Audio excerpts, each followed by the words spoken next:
Reverse osmosis, reverse osmosis.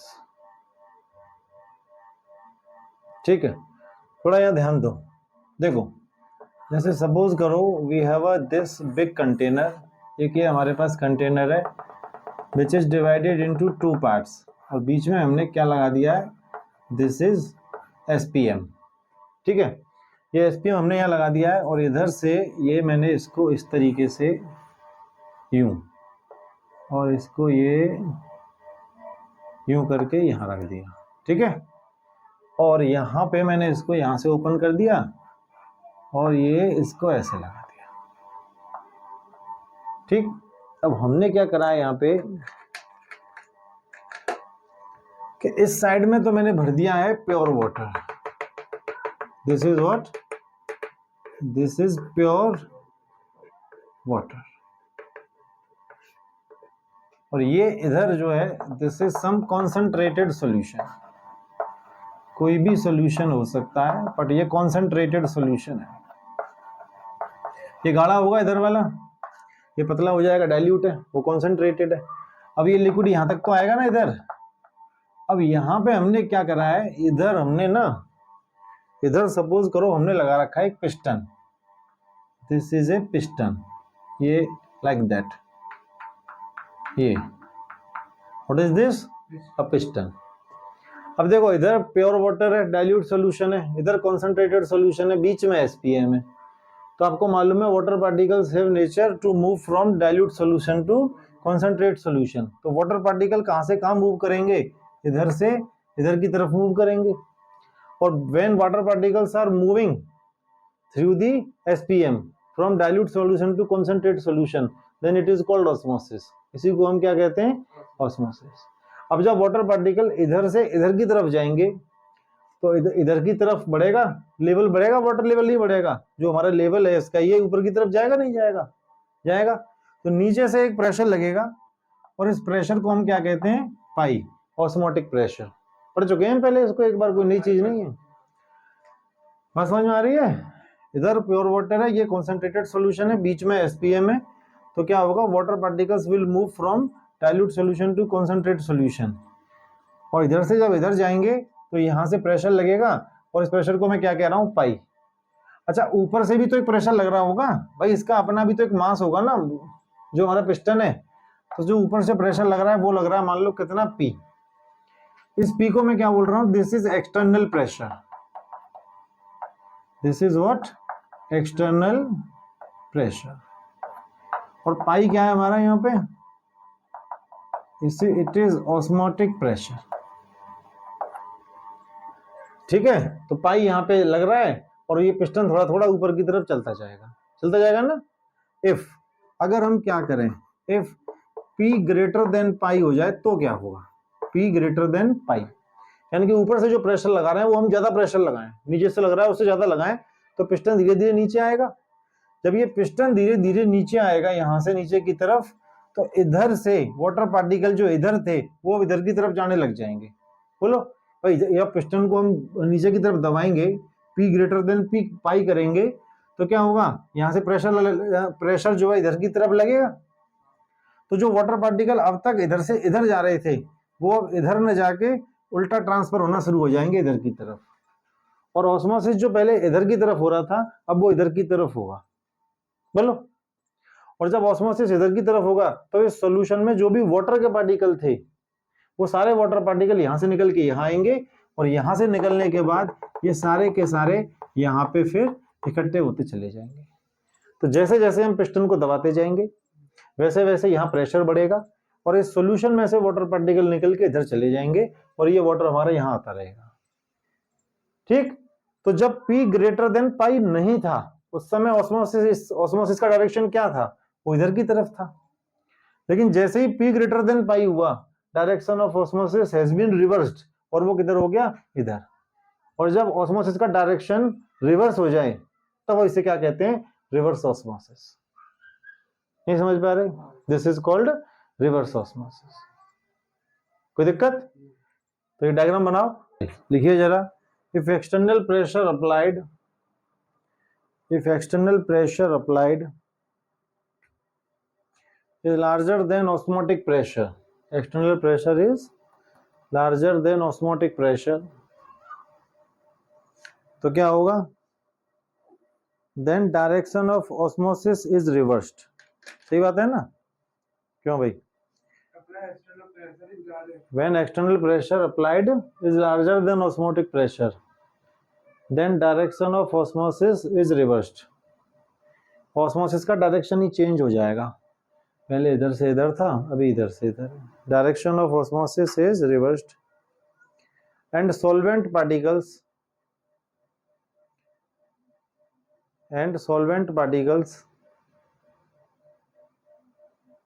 Start flow out of the solution. ऐसे कर लो, and solvent particles flow out of the solvent, and solvent particles flow out of the solution through SPM.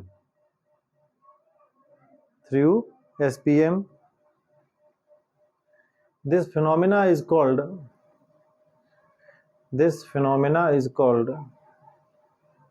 reverse osmosis. This phenomena is called reverse osmosis.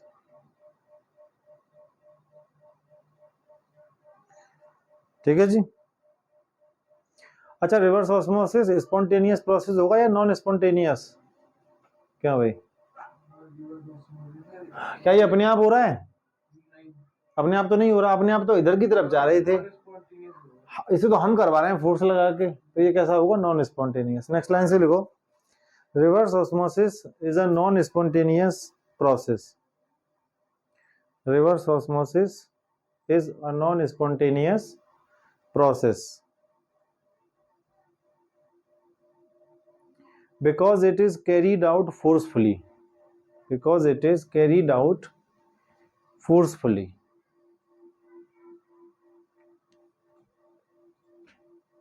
ठीक है जी.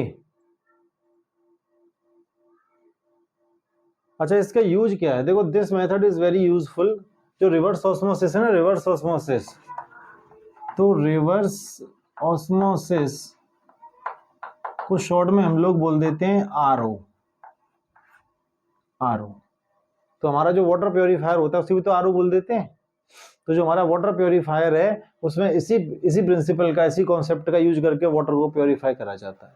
ठीक है, इसीलिए इसे RO कहते हैं. अब देखो, जैसे इसको ऐसे भी समझ सकते हैं, जैसे मान लो सी वाटर है. अब सी वाटर में बहुत सारा नमक होता है, हम उसे पी नहीं सकते. We need to make sea water able to drinking. तो हम क्या करेंगे, सी वाटर को इधर भर दीजिए, आप सी वाटर को इधर भर दीजिए, इधर प्योर वाटर भर दीजिए. इधर से आप प्रेशर बढ़ाएंगे तो क्या होगा, सी वाटर में से जो प्योर वाटर के पार्टिकल है वो इधर आ जाएंगे और सॉल्ट सारा इधर ही रह जाएगा, क्योंकि एसपीएम में होगा, सॉल्ट तो पास होगा नहीं. जब प्योर वाटर इधर आ जाएगा तो प्योर वाटर हमको यहाँ मिल जाएगा. तो सी वाटर में से पीने लायक पानी निकालने के लिए भी इसका प्रिंसिपल का यूज करा जाता है. लिखें नेक्स्ट लाइन से, this method is used in desalination of sea water. Desalination of sea water.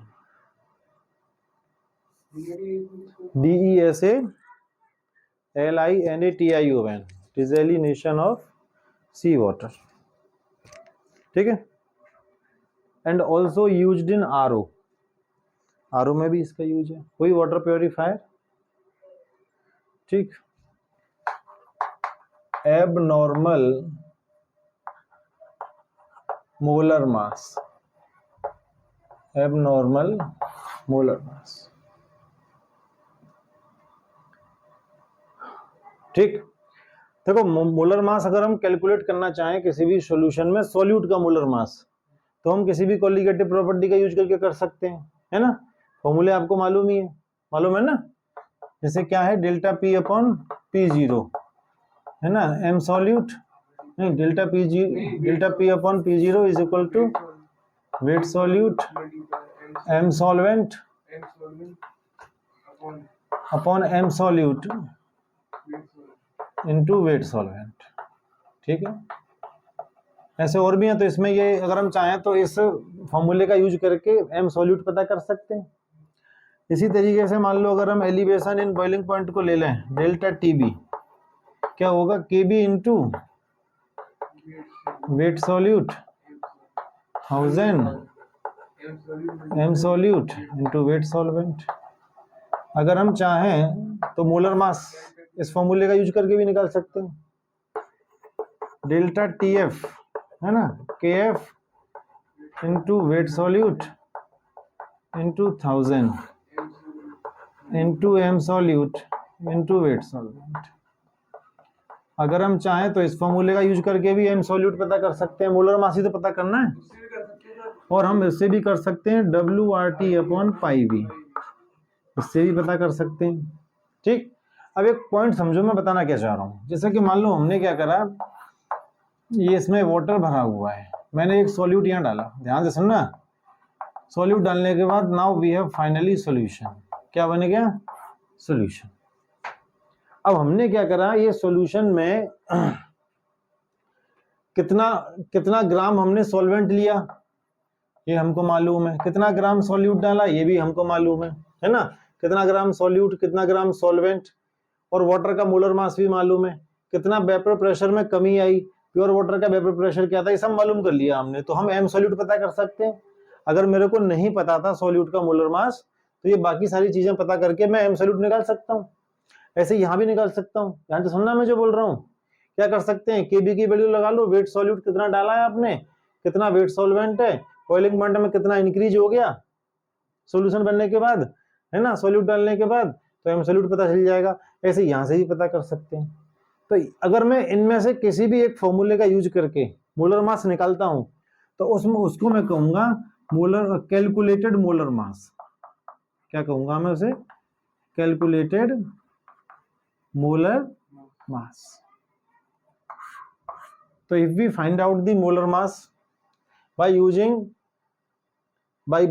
using any formula of colligative property, तो जो मोलर मास आएगा उसे हम कहेंगे कैलकुलेटेड मोलर मास।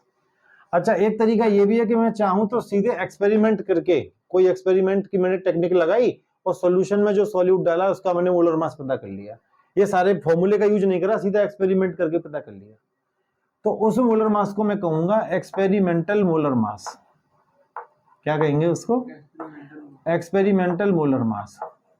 तो जनरली क्या होना चाहिए कि दोनों मोलर मास बराबर ही होनी चाहिए, क्योंकि जो एक्सपेरिमेंट करके मोलर मास आपने निकाला है वो तो बिल्कुल सही होगा, एकदम एग्जैक्ट होगा, एक्सपेरिमेंट करके निकाला है। और जो हम कैलकुलेट करके निकाल रहे हैं इनमें से किसी भी फॉर्मूले का यूज करके फायदे में वो भी सही होगा, क्योंकि हमारे फॉर्मूले कोई गलत थोड़ी नहीं है, फॉर्मूले भी सही है। तो जनरली व्हाट हैपेंस कि आप जो मोलर मास सॉल्यूट का पता करें, चाहे तो किसी फॉर्मूले का यूज करके और चाहे आप पता करें एक्सपेरिमेंट का यूज करके, आपका दोनों मोलर मास बराबर होता है। लेकिन कभी कभी ऐसा हो जाता है कि calculated molar mass is not is equal to experimental molar mass. Sometime what happens कि जो मोलर मास हमने कैलकुलेट करा है कोलिगेटिव प्रॉपर्टी का यूज करके, it is not equal to experimental molar mass. और जब भी ऐसा होता है तो ऐसे मोलर मास को हम लोग क्या नाम देंगे, abnormal molar mass. So whenever calculated molar mass is not equal to experimental molar mass, then we call it abnormal molar mass.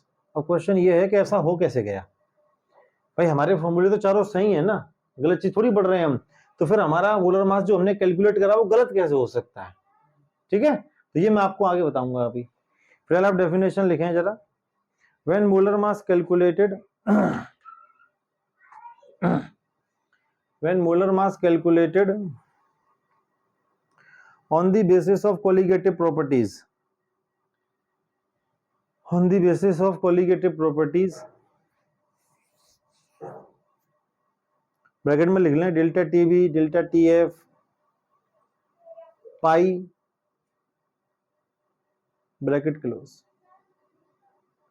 तो क्या लिखा हमने, when molar mass calculated on the basis of colligative properties है is not equal to experimental molar mass, is not equal to experimental molar mass, then such molar mass is called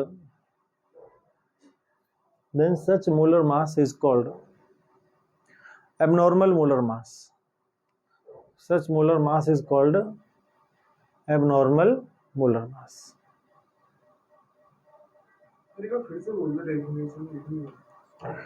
When molar mass calculated on the basis of colligative properties, bracket में delta T B delta T F या pi bracket close is not equal to experimental molar mass, then such molar mass is called abnormal molar mass. अब point ये है कि जो molar mass हमने इन फॉर्मूले का यूज करके कैलकुलेट करा, वो कैलकुलेटेड मोलर मास गलत कैसे हो गया, है ना? वो कैलकुलेटेड मोलर मास एक्सपेरिमेंटल मोलर मास के बराबर क्यों नहीं आ रहा है, तो इसका रीजन जरा जान लेते हैं, ठीक है? तो आप हेडिंग डालिए आगे, reason.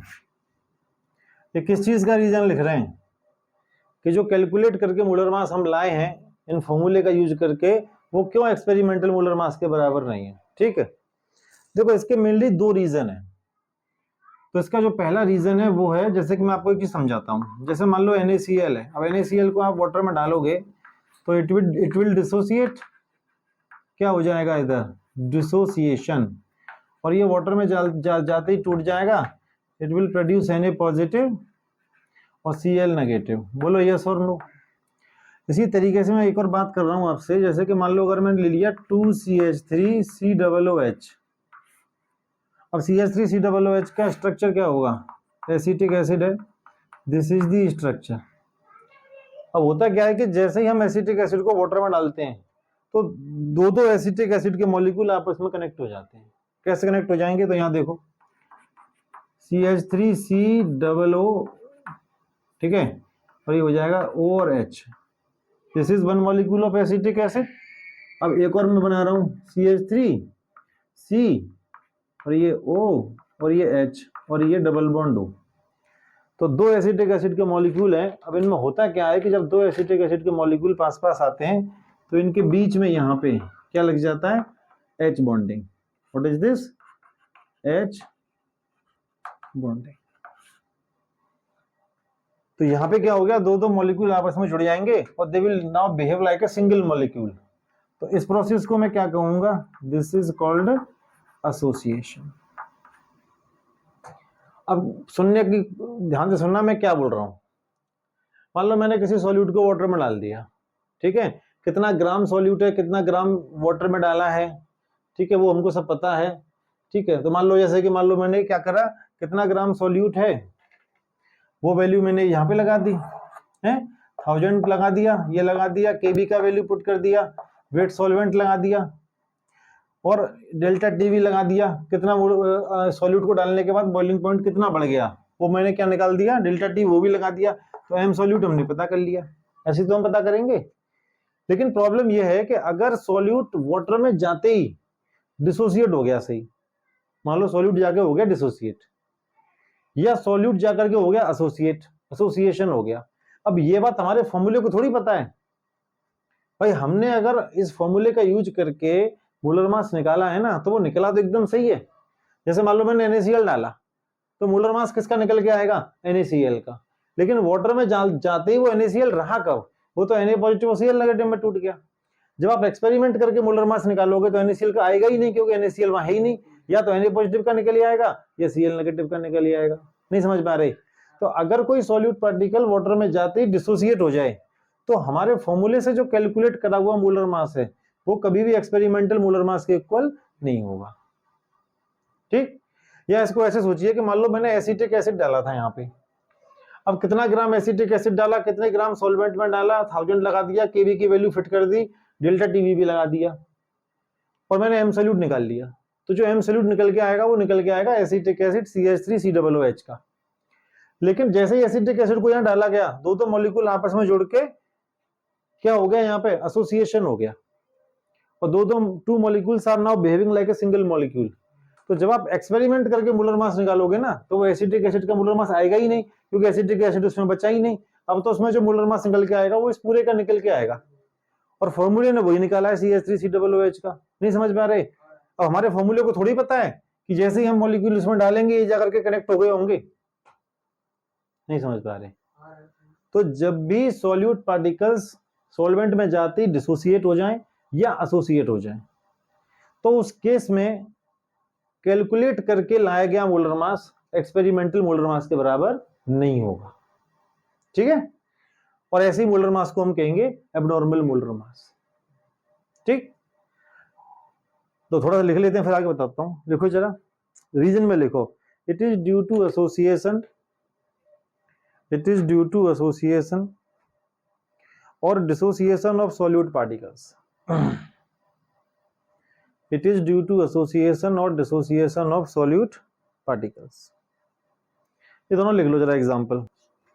It has now become very clear कि अगर सॉल्यूट पार्टिकल्स सॉल्वेंट में जाते ही डिसोसिएट या एसोसिएट हो जाए तो जो हम कैलकुलेट करके मोलर मास लाए हैं that will be wrong, that will not be equal to experimental molar mass. ठीक है, now what is the solution. तो इस प्रॉब्लम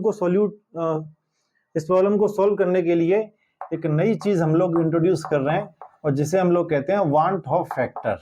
क्या कहते हैं इसको? Want Hoff factor. इस वांट ऑफ फैक्टर से हमको पता चलेगा कि सॉल्यूट पार्टिकल सॉल्वेंट में जाने के बाद एसोसिएट कर रहे हैं या डिसोसिएट कर रहे हैं और कितना कर रहे हैं। और जब ये पता चल जाएगा तो फिर हम फॉर्मूले में वांट ऑफ फैक्टर का यूज करेंगे और then our calculated molar mass will also be equal to experimental molar mass. कभी गलती नहीं होगी। समझ पा रहे हैं? अच्छा, इसको डिनोट करते हैं आई से, वांट ऑफ फैक्टर।